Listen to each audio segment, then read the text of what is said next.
Hello guys, আবারও চলে আসলাম আপনাদের মাঝে সিম্পল একটি খাবার নিয়ে।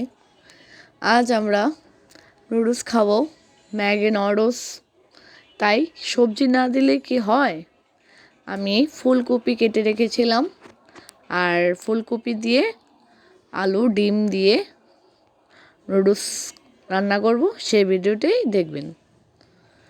তাই আমি ডিম আগে থেকেই সিদ্ধ করে নিয়েছিলাম, কেটে রেখেছি। পেঁয়াজ কাটা, মরিচ কাটা, ডিম সিদ্ধ করে রাখা, কেটে নেওয়া, বাস।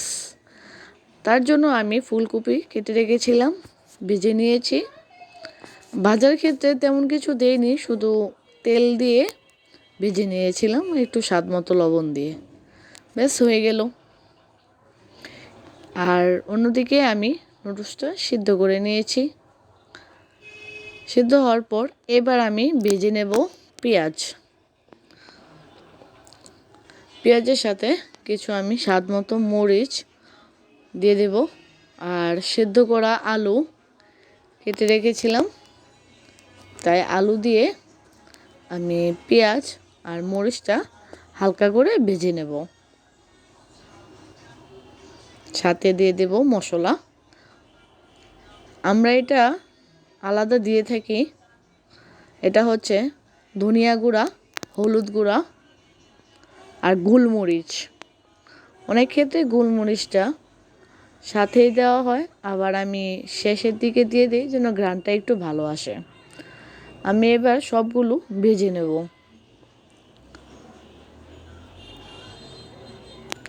ভাজা হয়ে এসেছে, ফুলকপি ভেজে রাখাগুলো আবার মশলার সাথে দিয়ে দেব। আমার ভাজা হয়ে এসেছে, এবার সেদ্ধ করা নুডলসগুলো মশলার সাথে দিয়ে দেব। এবার আমি নেড়ে চেড়ে সবগুলো মশলার সাথে নুডলসটা ভালোভাবে মিশিয়ে নেব। আমার মিশানো প্রায় কিছুটা হয়ে এসেছে, এবার আমি ডিম ছেড়ে দেব। আর নুডলস খেতে গেলে এভাবে যদি রান্নাটা হয় আলাদা কিছু মশলা দিয়ে, তাহলে এটার স্বাদ আর একটু অন্যরকম হয়। এবার আমি ম্যাগি নুডলস মশলা দিয়ে দিয়েছি, আস্তে আস্তে করে সবগুলোর সাথে মিশিয়ে নেব। আমি 4টা ম্যাগি মশলা দিয়েছি, আর সাথে দিয়েছি গোলমরিচ। গোলমরিচটা দেওয়াতে ঘ্রাণটা একটু ভালো আসে, আপনারাও দিয়ে দেখতে পারেন। নাড়াচাড়া দিয়ে এবার আমি পরিবেশন করব। ভিডিওটি যদি অবশ্যই ভালো লেগে থাকে, লাইক শেয়ার কমেন্ট করে জানাবেন। Thank you.